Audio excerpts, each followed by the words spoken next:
welcome back to my channel. I'm gonna be teaching you guys the easiest and most impressive appetizer you could possibly make. Everything you really need is right here on this table.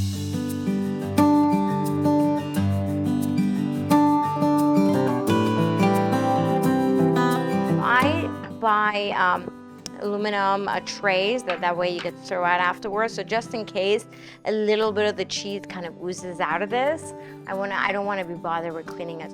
Once you defrost your puff pastry, lay the puff pastry right flat.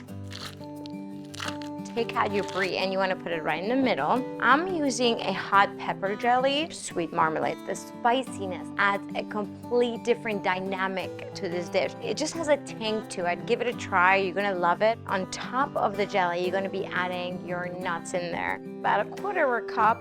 You wanna make sure that the puff pastry is going to be really tightly closed. So what you're going to do is basically do two sides and then another two sides, kind of like a blanket, like a little burrito. So once you close it off like this, you want to make sure you take all these little holes and you push it in really tight. And the thing about a puff pastry is that it has a really, really high butter content. So if you end up not closing these properly, the pastry almost like melts down and then the brie ends up actually coming out of this dish.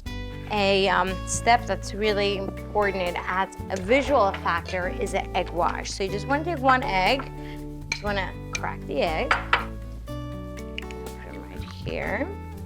Just want to really quick go ahead and whip up this egg, and then you want to brush the whole entire pastry. The way this comes out of the oven, it is so impressive, it is so beautiful, and more important than anything, it is so delicious. I've had friends that don't even like brie love this.